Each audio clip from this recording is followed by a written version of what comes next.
This here is my Ford LGT 17H garden tractor.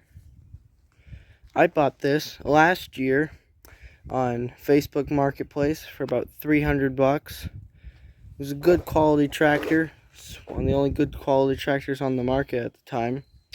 And I've recently done quite a few modifications to it. But when I first got it, this is what I got with it basically. It's a tractor with a high and low axle range setup. So you just push this lever side to side basically, and then it's got a hydrostatic transmission transaxle for the rest of it. This is the axle right here. So when this is the lever for the range change. It slides side to side, and then it does your shifting and your speed up. Then, moving to the side, I got my throttle, my electric PTO, which is on the front. How it works is, you flick that switch, and along this side, that red wire right there, the small one, runs up to behind the clutch. And what it is, this pulley will not engage until the electric magnet grabs it, basically, and then it is one with the drive shaft. Then, after that, it runs down this mule drive, whereas normally it would run under the tractor to where the mower deck would be. I have a mower deck for it. Or it would run the other way with the front part of the pulley to a snowblower. I don't have a snowblower. Now, the first modification I did to this tractor is I took off the original pipe, which came out right here, facing forwards toward the bumper. Not very cool. So I put in this straight pipe connected to the muffler, so it's still like not too loud kind of thing, but it looks cool. I got my rain cap, and then for like 15 bucks I also got a steering knob for it, because why not? Then, moving towards the back, this is something you cannot find pretty much never, anywhere can you ever find these. A 3-point hitch for a Ford LGT tractor. You can find them for like the 145 open-sided, but you can never find any for this model tractor. So up here, you got your top link, and how this works is you have this set up here with these two arms. They connect right to the same pins as the lift arms, and there's this this bar that runs across the side.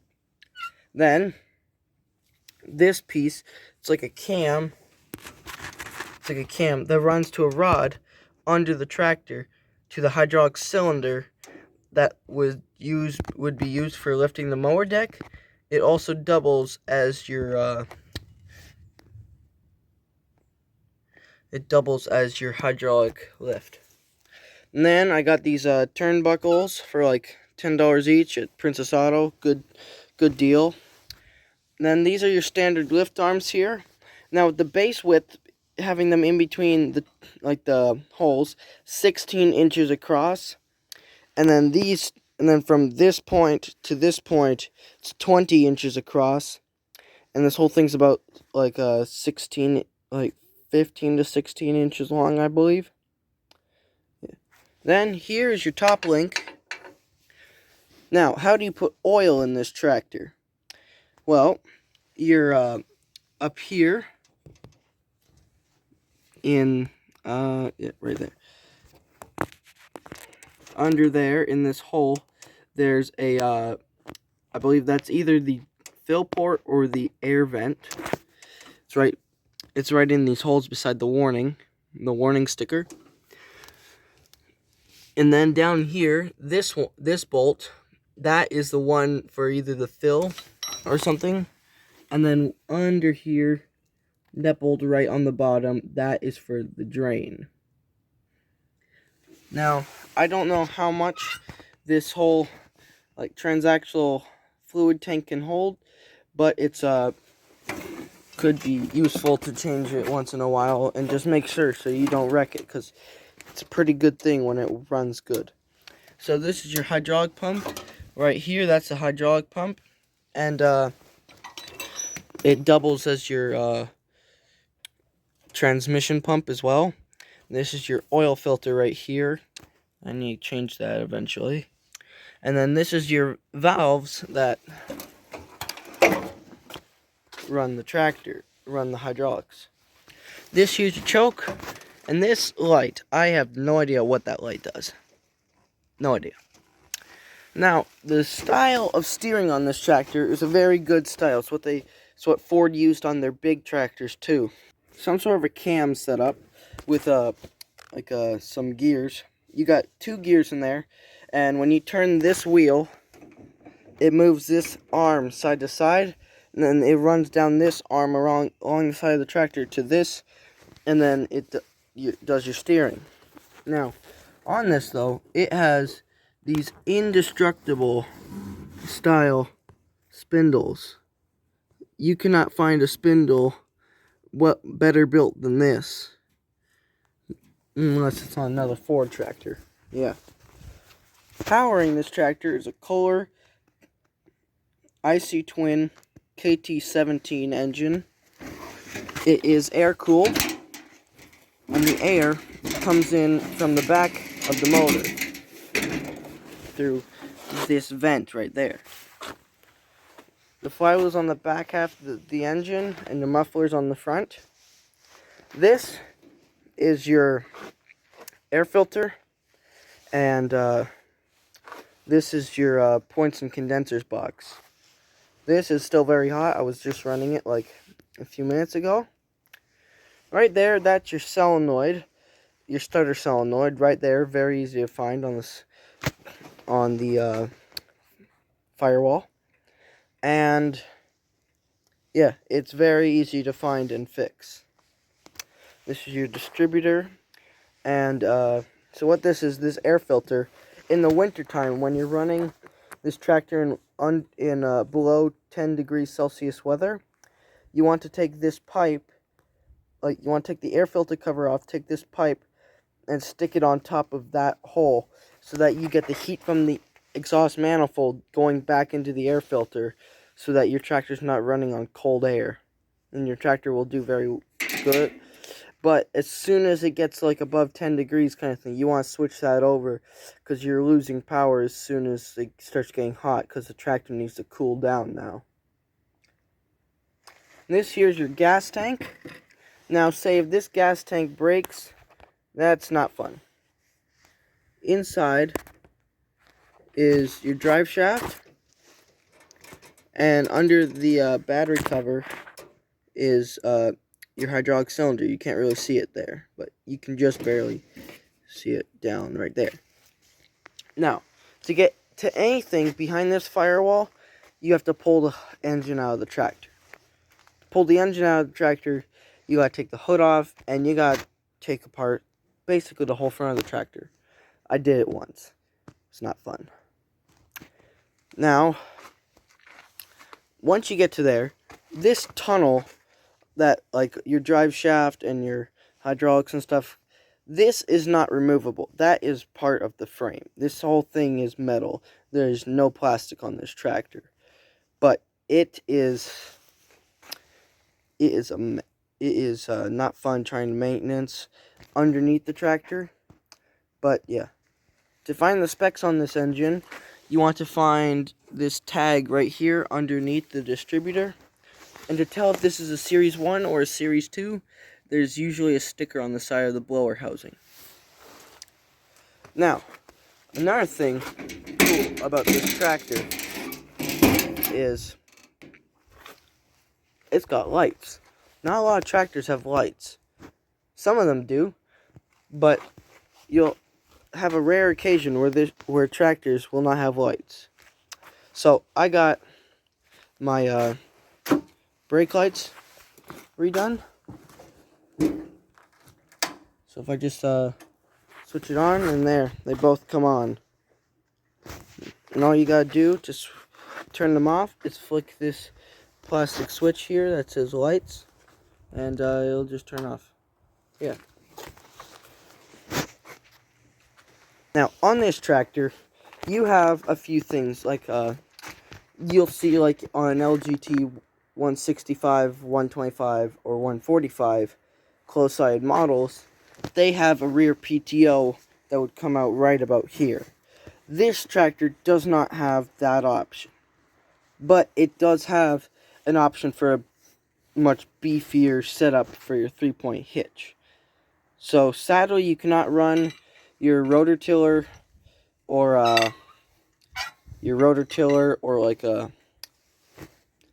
some sort of motorized thing, but you can, like, you can definitely run stuff like a plow or a grader box. Grader box would be a very good option for this. This tractor is very powerful.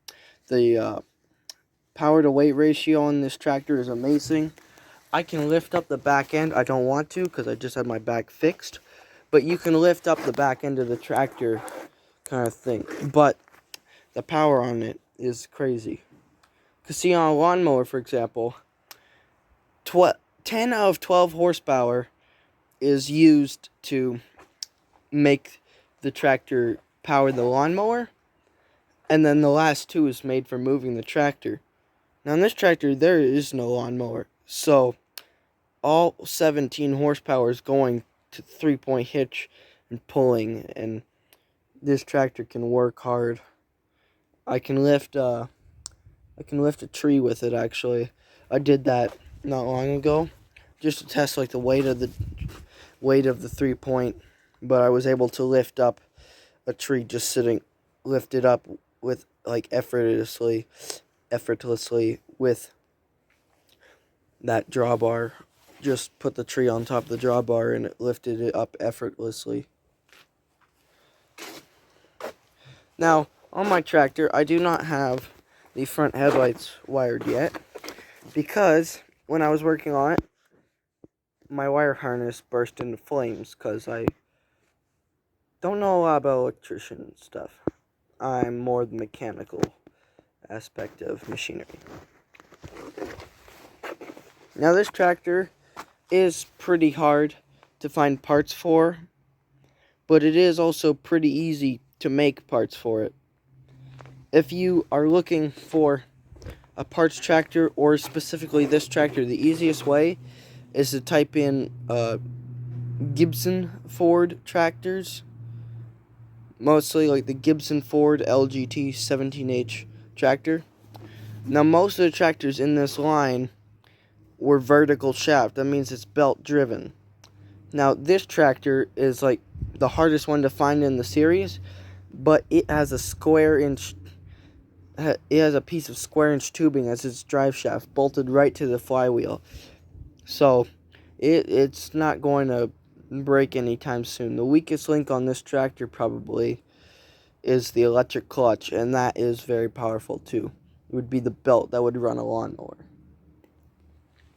Another cool aspect to this tractor is the front axle is connected to that pin thing, so that the front axle, as it follows along the contours of the ground, your mower deck will also follow the contours of the ground.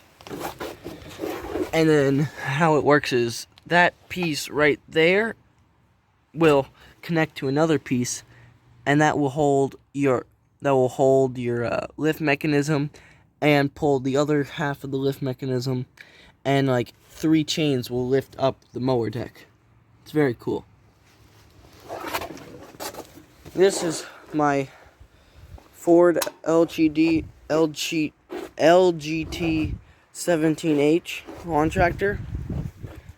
And yeah, I made this video because there's not a lot of these on the internet. It's pretty hard to find. You'll search it up and you'll get like the bigger diesel versions, but there should be more videos of this tractor because they're pretty hard to find, but they're unbeatable.